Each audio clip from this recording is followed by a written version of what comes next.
You are Valyrian by blood. Your veins carry fire, your bones remember heat, and your dreams smell faintly of ash and salt. But you were not given a dragon. No warm egg rested beside your cradle. No ancestral hatchling opened its eyes to you first. Your house, old enough to matter, proud enough to be noticed, stands among the 40 families of the freehold. Yet its perches are empty. And in Valyria, emptiness is dangerous, because power here is counted in wings. So when the Archons announce the Unbound Cohort, you do not hesitate. You step forward. The Unbound Cohort is not a tradition. It is a necessity, a solution carved from risk. It exists for dragon-blooded heirs whose families lack spare eggs, stable broods, or political patience. Volunteers, dragon seeds, the ones who will either earn a dragon or die proving they deserved one. You press your name into obsidian, cut your palm, seal the tablet with blood. From that moment on, the sky begins to watch you.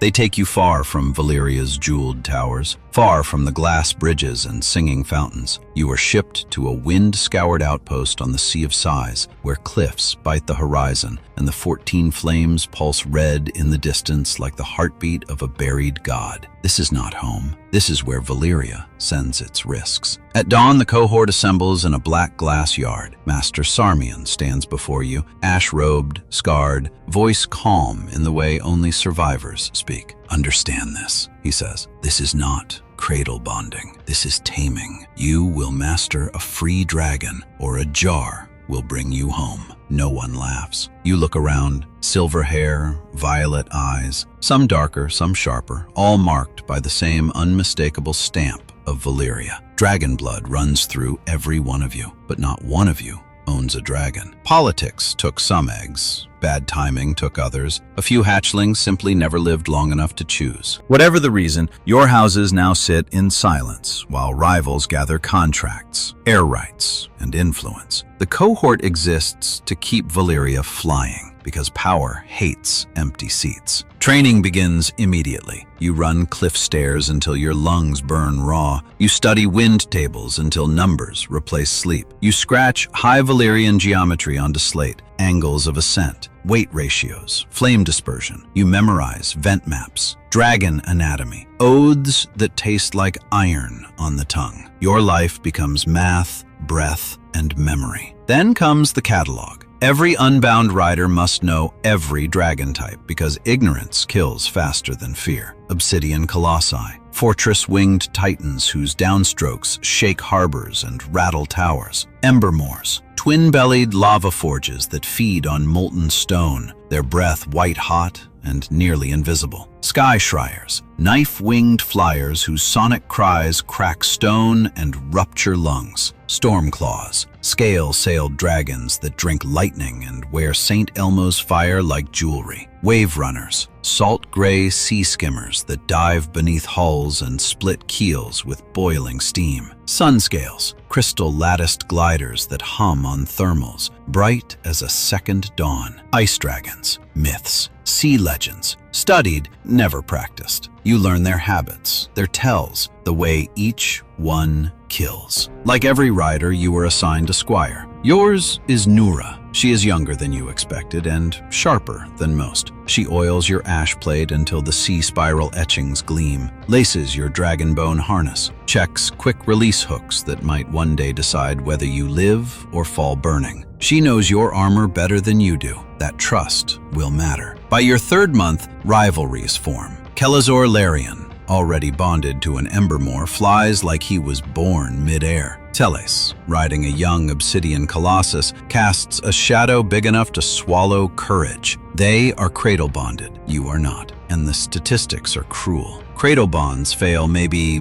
1 in 20 in the Unbound Cohort. 3 in 5 attempts end in blood on pumice. No house is forced to send volunteers. Those that don't simply watch as neighbors claim vent rights, breeding packs, and political weight, while their own banners drift toward the outer spiral of relevance. You approach your first dragon with nothing but scent and song, storm oil steeped with your sweat. A 3-note rise, 1 fall, held like a promise. Body turned windward, eyes soft, hands open. A juvenile stormclaw waits above the surf, scales whispering with trapped lightning. The heat tastes like pennies. The dragon moves, slower than a threat, faster than a choice. You place your palm against the hinge of his jaw. Your skin should blister. It doesn't. Some will call that magic. You don't know what to call it yet. Name him, the keeper says. He won't be yours until you do. You swallow. Theo here, you say. Storm bright, tide strong. The name fits. Bonding is not the end. It is the beginning of harder days. Cradle riders learn like children learn to walk. Unbound pairs learn like knife fighters learn distance. One wrong inch, and the lesson is written in bone. Your thighs burn from cliff runs. Your hands harden like cured leather. You drill thunderhead sailing. Emergency flame rolls. Hot weather stalls that crisp the air around your cape, and you learn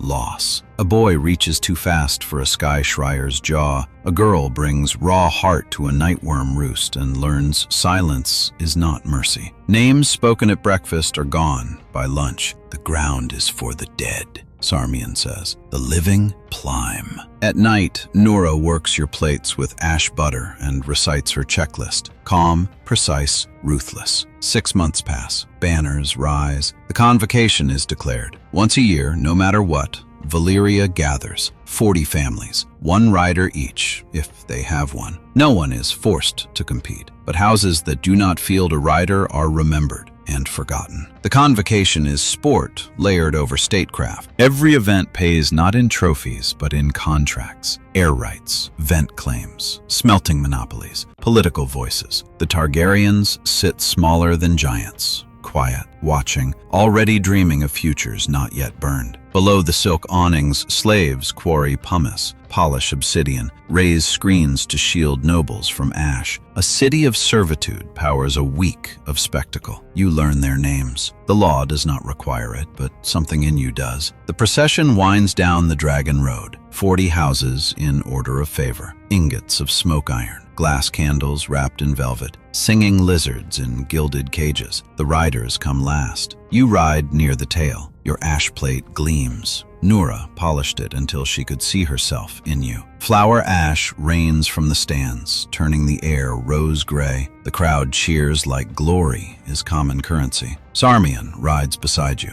The freehold believes what it sees, he says. If you fall, fall beautifully. Events begin. Ring of suns, colossal hoops burning with cold alchemical fire, ember tilt, parallel charges, shattered lances, blinding flares, sea run, wave runners diving beneath chains, boiling decoy keels, then storm wedding, your event. Alchemists seed a thunderhead over the sea. Nura checks your harness one last time. You breathe the cadence. Vio here answers with a rumble in your ribs. Lightning strikes. Blue fire crawls your scales. You sheath the current along his spine, not into your bones. You rise wrapped in living lightning. Kelazor throws a flare meant to blind. You slip it. Another strike. A roll. A perfect azure corona. The crowd explodes. You land clean. Your hands shake. Nura unbuckles you with surgeon steady fingers. The Archon leans forward, smiling like a man already spending the future. Night falls. Feasts blaze. Envoys speak in half-questions. A Targaryen mentions Dragonstone, not as an offer, but a possibility. A Wave Runner trainee crashes against the harbor wall while winners are still being announced. Celebration and cost, together, always. So what was life like for an ancient Valyrian dragon rider, especially one who was unbound? It meant earning everything, waking before dawn, learning wind and flame like tools, trusting a squire with your life, facing a dragon that owed you nothing and convincing it otherwise. It meant politics disguised as games, glory paid in contracts, victory that demanded more work, not less. It meant holding Valyria's beauty and cruelty in the same breath, and still mounting again. Because being a dragon rider was never about a single flight. It was choosing every day to meet the sky on its own terms. You were not gifted a dragon. You earned one, and it showed. If you enjoyed this deep dive into the Valyrian freehold, hit like so the video reaches more Song of Ice and Fire fans. Subscribe for more lore journeys like this, and ring the bell so you don't miss the next flight. And tell me in the comments, would you choose the cradle or the unbound path? Which dragon would you dare to tame?